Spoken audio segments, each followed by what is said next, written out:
नमस्ते, हम आपका स्वागत करते हैं हमारे न्यूज़ चैनल में। यदि आपने अभी तक हमारे यूट्यूब चैनल को सब्सक्राइब नहीं किया है तो कृपया इसे करें ताकि आपको ऑस्ट्रेलिया के नवीनतम समाचार अपडेट मिल सकें। तो चलिए शुरू करते हैं आज की खबर के साथ।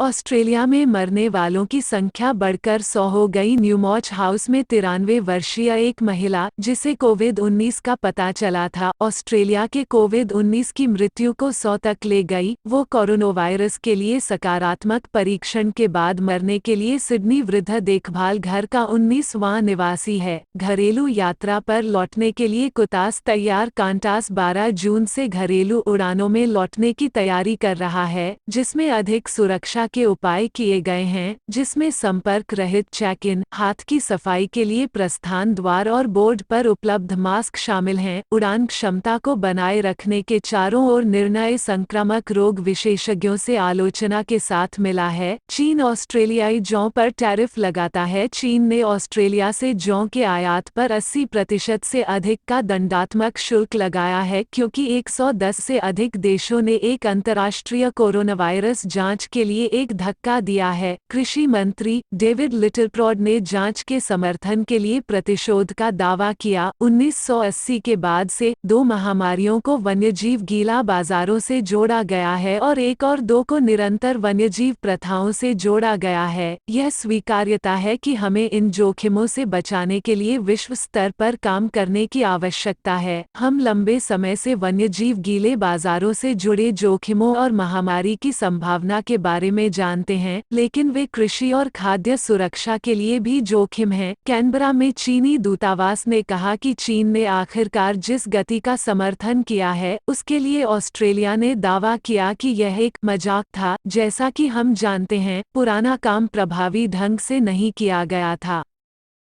विक्टोरिया जुर्माना में $8 से अधिक में दौड़ती है। विक्टोरिया में सार्वजनिक स्वास्थ्य के आदेशों के उल्लंघन से संबंधित 5,600 से अधिक जुर्माना जारी किए गए हैं, जो $8 से अधिक है, जो कथित उल्लंघनों से संबंधित पुलिस सहायता लाइन के करीब 70,000 कॉल के जवाब में आया था। विक्टोरिया पुलिस ने जुर्माना पर अधिक जानकारी प्रकाशित करने के लिए प्रतिबद्ध है, जिसमें स्थानीय सरकार क्षेत्र भी शामिल है जहां जुर्माना जारी किया गया था। न्याय विभाग इस बात से अनभिज्ञ था कि क्या कोई जुर्माना अदालत में चुनौती दी गई थी। संघ सार्वजनिक परिवहन कर्मचारियों के लिए सुरक्षा की मांग करता है। सिडनी में बस कर्मचारियों का प्रतिनिधित्व करने वाले संघ ने कहा है कि अगर कोविड-19 प्रतिबंधों में ढील के कारण यात्री संख्या में वृद्धि से ड्राइवरों की सुरक्षा को खतरा होता है तो यह हड़ताल की कार्रवाई से इनकार नहीं कर सकता है। निःशुल्क चाइल्ड केयर दिन गिने जाते हैं। शिक्षा मंत्री दान ते ने संकेत दिया है कि चाइल्ड केयर सब्सिडी अधिक समय तक नहीं रहेगी। उन्होंने नीति को सफल बनाने का दावा किया, क्योंकि 99% केंद्र अभी भी काम कर रहे हैं, और कहा है कि सरकार इस क्षेत्र से परामर्श कर रही है, यह सुनिश्चित करने के लिए कि कोई भी परिवर्तन देखेगा कि क्षेत्र का विकास जारी रहेगा। तहान ने कहा कि निःशुल्क चाइल्ड केयर को समाप्त करने पर कोई निर्णय नहीं लिया गया था, लेकिन अगर हम इसे देखते हुए स्तरों पर मांग में वृद्धि जारी रखते हैं तो हमें यह समझना होगा कि गिरती मांग से निपटने के लिए इस प्रणाली को रखा गया था। यह अपना काम कर चुका है। अब हमें बढ़ती मांग से निपटने में इस क्षेत्र की मदद करने के लिए मिल गया है, और जैसा कि हम जानते हैं, पुराना काम प्रभावी ढंग से नहीं किया गया था। सरकार यह भी दावा कर रही है कि दस्तावेज को कैबिनेट में विश्वास में लेकर चाइल्ड केयर सब्सिडी योजना के संचालन पर पूरी रिपोर्ट जारी करने से इनकार कर रही है। प्रारंभिक बचपन और शिक्षा विभाग में बाल देखभाल के उप सचिव रोस बैक्स्टर का कहना है कि कार्यक्रम 6 अप्रैल से 28 जून तक 12 सप्ताह के लिए अनुमानित $1 और 60 सेंट बिलियन की लागत पर है।